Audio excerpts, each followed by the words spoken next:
The Magic Horse, a story by Idris Shah, illustrated by Julie Friedman, and published by Hopo Books. Reading Level 5 by Agil Barunnajih. Once upon a time, not so very long ago, there was a land in which the people were very prosperous. They had made all kinds of discoveries in the growing of plants, in harvesting and preserving fruits, in making objects for sale to other countries, and in many other practical arts. Their ruler was unusually enlightened, and he encouraged new discoveries and activities because he knew they would help his people. He had two sons, Tambal and Hoshar. Hoshar was expert in using strange devices. Tambal was a dreamer who seemed interested only in things which were of little value in the eyes of the citizens. From time to time, the king, whose name was King Mumkin, would make this announcement: "Let all those who have interesting and useful devices present them to the palace for examination, so that they may be rewarded." Now, there were two men of that country, an ironsmith and a woodworker, who were great rivals in most things, and each delighted in making strange constructions. When they heard this announcement one day, they agreed to compete for an award so that their relative merits could be decided once and for all and recognized in public by the king. The ironsmith worked day and night on a mighty engine with the help of many talented specialists, and he surrounded his workshop with high walls to keep his work secret. The woodworker took his simple tools and went into the forest where, after long and solitary reflections, he prepared his own masterpiece. News of the rivalry spread, and people thought that the ironsmith would easily win, for his cunning works had been seen before, and while the woodworker's products were admired, they were not very useful. When both were ready, the king received them in court. The ironsmith produced an immense metallic fish, which he said could swim in and under the water, carry freight over the land, burrow into the earth, and even fly slowly through the air. At first, the court found it hard to believe that there could be such a wonder made by man. But when the ironsmith and his assistants demonstrated it, the king was overjoyed. He gave the ironsmith great honors, a special rank, and the title benefactor of the community. Prince Hojar was placed in the charge of making more of the wondrous fishes and making them available to everyone. The people blessed the ironsmith and Hojar, as well as the kind and wise monarch whom they loved so much. In the excitement, the humble carpenter had been all but forgotten.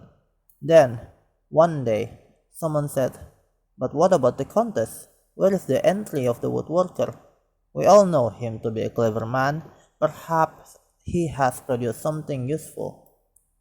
"How could anything be as useful as these wondrous fishes?" asked Hojar.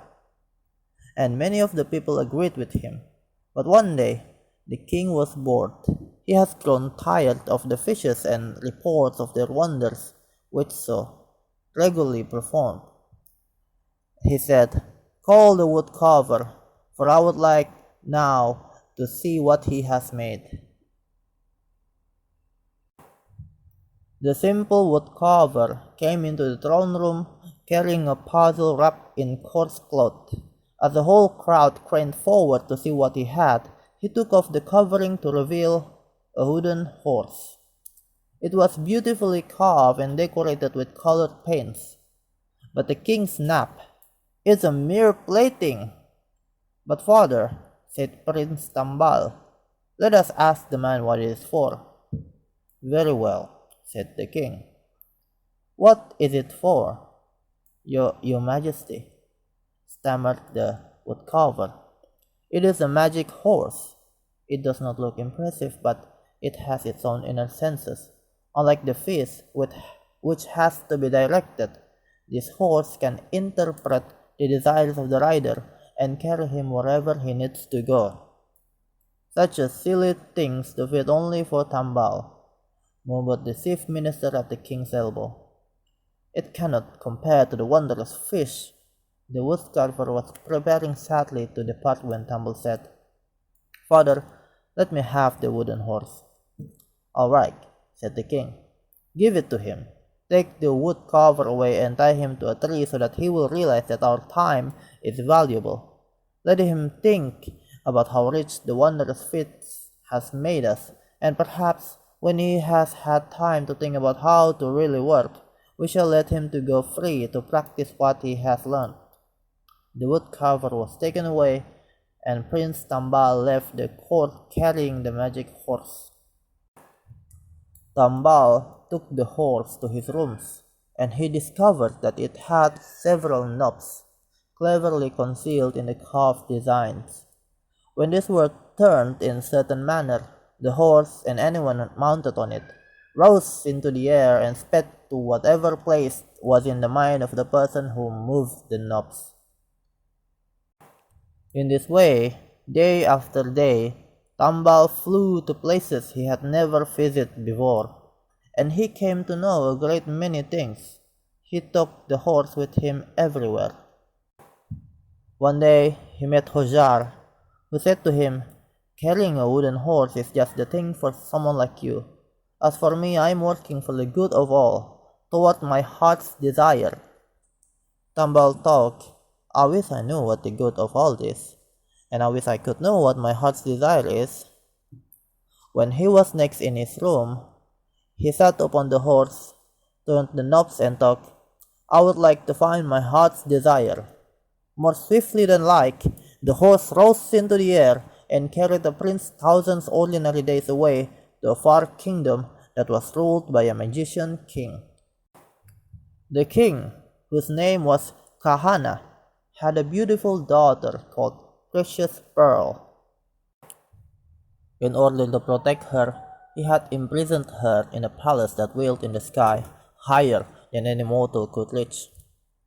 As Tambal was approaching the magic land, he saw the glittering palace in the heavens, and he alighted there.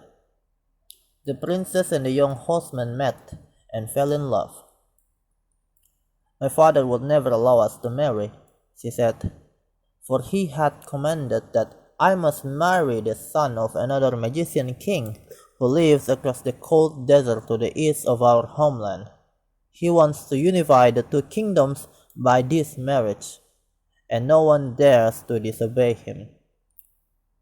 I will go to him and try to reason with him, said Tambal, mounting the magic horse. But when he descended into the magic land, there were so many new and exciting things to see that he did not hurry to the palace. When he finally arrived, the drum at the gate was beating, which meant that the king was absent. Tambal asked when the king would return. He had gone to visit his daughter in the whirling palace, said the man on the street, and he usually spent several hours with her. Tambal went to a quiet place where he wheeled the horse to carry him to the king's private apartment.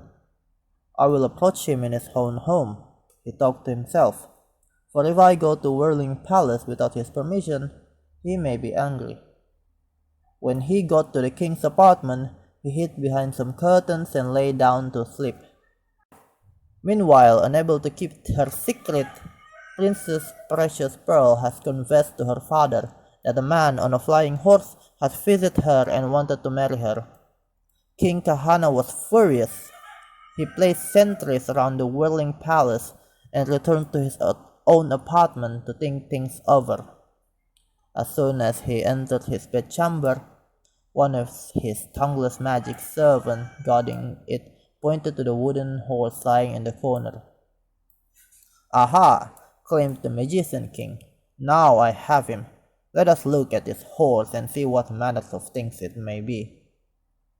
As he and his servants were examining the horse, the prince slipped away and hid in another place of the palace. The king twisted the knobs, tapped the horse, and tried to understand how it worked, but he was baffled. "Take that thing away," he said. "It has no use now, if it ever had any. It is just a toy, fit only for children." And so the horse was put into a cupboard. Now King Kahana thought that he should arrange his daughter's wedding without delay, in case the man with the horse had other ways to win her. So he called her to his palace and sent a message to the other magician king, whose son was to marry the princess Precious Pearl, asking that the prince be sent to claim his bride. Meanwhile, Prince Tambal escaped from the palace when the guards were asleep, and decided to return to his own country. His quest for his heart's desire now seemed almost hopeless, but he said to himself, "If it takes the rest of my life, I shall return with troops to take this kingdom by force. I can do that only by convincing my father that I must have his help to attain my heart's desire." So saying, he set off. Never was a man worse equipped for such a journey.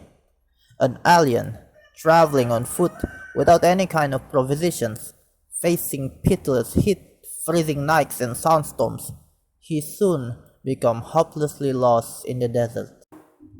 Delirious, Tambal blamed himself, his father, the magician king, the woodcarver, even the princess and the magic horse itself. Sometimes he thought he saw water ahead of him, sometimes fair cities. Sometimes he felt elated, sometimes incomparably sad. Sometimes he thought he had companions in his difficulties, but when he shook himself, he saw that he was quite alone. He felt that he had been traveling for an eternity. Suddenly, when he had given up and started again several times, he saw something right in front of him that at first looked like a mirage. But it was a garden full of delicious fruits that sparkled and beckoned to him to come closer. At first, Tambal did not take much notice and continued walking, but soon he realized that he was passing through such garden. He gathered some of the fruits and tasted them cautiously. They were delicious. They took away his fear as well as his hunger and thirst. When he was full, he lay down in the shade of a huge, welcoming tree and fell asleep. When he woke up, he felt well enough, but something seemed to be wrong. Running to a nearby pool, he looked at his reflections in the water. Staring up at him was a horrible sight. He saw a long beard, curved horns, and ears a foot long. He looked down at his hands. They were covered with fur. Was it a nightmare? Pinching and beating himself, he tried to wake up, but it was no use. Beside himself with fear and horror, screaming and sobbing, he threw himself on the ground. "Whether I live or die," he thought, "these fruits have ruined me. Even with the greatest army of all time, conquest will not help me. Nobody would marry me now, especially not Princess Precious Pearl. Even beasts would be terrified at the sight of me. My heart's desire would surely reject me." And he lost consciousness. When he woke again in the dark, he saw a light approaching through the growths of silent trees. Fear and hope struggled in him.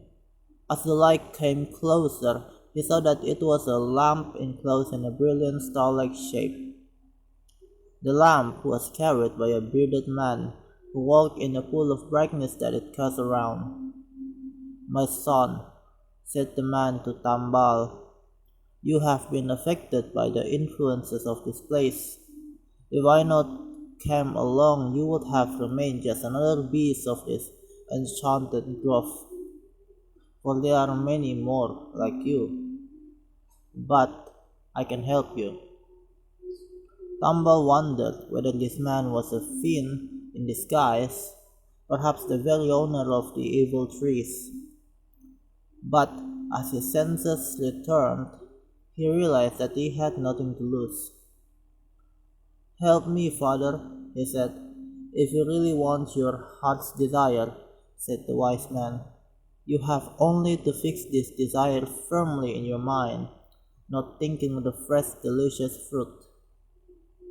You must then take up some of the dried fruits that are lying at the foot of all these trees and eat them. Then follow your destiny." So saying, he walked away. As the sage's light disappeared into the darkness, Tumble saw that the moon was rising, and it felt like he could see that there were indeed piles of dried fruits under every tree. He gathered some and ate them as quickly as he could. Slowly, the fur disappeared from his hands and arms. The horns shrank and then vanished. The beard fell away. He was himself again. By now it was first light, and in the dawn he heard tinkling of camel bells. A grand procession was coming through the enchanted forest. As Tumble stood there, two riders pulled away from the glittering line of people and animals and galloped up to him. "In the name of the Prince, our Lord, we demand some of your fruit. His Celestial Highness is thirsty and has a desire for some of these strange apricots," said an officer. Tumble did not move, still numb from his recent experiences.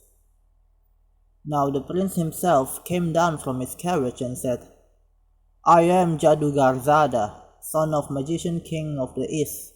Here is a bag of gold also. I am having some of your fruit, because I am desirous of it. I am in a hurry to claim my bride, Princess Precious Pearl, daughter of Kahana, Magician King of the West." At these words, Tumble's heart turned over. But realizing that this must be the destiny which the sage had told him to follow, he offered the prince as much the fruit as he could eat. When the prince had eaten, he began to fall asleep. As he did so, horns, fur, and huge ears started to grow out of him. When the shoulders shook him, the prince began to behave in a strange way. He claimed that he was normal and that they were deformed. The prince's counselors restrained him and held a hurried debate. Tumble claimed that all would have been well if the prince had not fallen asleep. Finally, it was decided to put Tumble in the carriage and have him play the part of the prince. The horned Jadu Garzada was tied to a horse with a veil thrown over his face, disguised as a servant woman. "He may recover his wits eventually," said the counselors, "and, in any case, he is still our prince. Tumble shall marry the girl, then, as soon as possible, we shall carry them all back to our own country for our king to solve the problem." Tumble, biding his time and following his destiny, agreed to his own part in the masquerade. When the party arrived at the capital of the West, the king himself came out to meet them, and Tumble was taken to the princess as her bridegroom. She was so astonished that she nearly fainted, but Tumble whispered quickly what had happened. And so they were married, and people had a great celebration. In the meantime, the horned prince had half recovered his wits, but not his human form, and his escort still kept him under cover. As soon as the feasting was over, the chief of the horned prince's party, who had been keeping Tumble and the princess under very close watch, presented himself to the court. He said, "O just and glorious monarch, fountain of wisdom, the time has now come. According to the pronouncements of our astrologers and soothsayers, to conduct the bridal pair back to our own land, so that they may be established in their new home under the most felicitous circumstances and influences." The princess turned to Tambal in alarm, for she knew that as soon as they were on the open road, Jadugarzada would claim her and make an end of Tambal. Tambal whispered to her, "Fear nothing. We must act as best as we can, following our destiny. Agree to go, but say that you will not travel without the wooden horse." At first, the magician king was annoyed at this wish of his daughter's. He realized that she wanted the horse because it was connected with her first suitor. But the chief minister of the Horned Prince said, "Majesty, this is just desire for a toy, such as any young girl might have. Let her have her plaything so that we may make haste homeward." So the magician king agreed, and soon the splendid procession was on its way. After the king's escort had withdrawn, and before the party stopped for the night, the hideous Jadugarzada threw off his veil and cried out to Tambal, "Miserable author of my misfortunes! I will bind your hand and foot and take you back to my own land. Then you must tell me how to remove this enchantment, or I will have you flayed alive, inch by inch. Now, give me the prince's precious pearl." Tambal ran to the princess and, in front of the astonished party, rose into the sky on the wooden horse with precious pearl mounted behind him. In minutes, the couple alighted at the palace of King Mumkin. They related everything that had happened to them, and the king was almost overcome with delight at their safe return. He at once gave orders for the woodcarver to be released, rewarded, and applauded by all the citizens. When King Mumkin was gathered to his fathers, Princess Precious Pearl and Prince Tambal succeeded him. Prince Hoshar was pleased too, because he was still entranced by the wondrous fish. "I'm glad for your own sake if you are happy," he said to them, "but I think there is nothing more rewarding than my work with the wondrous fish." And this story is the origin of a strange saying among the people of that land.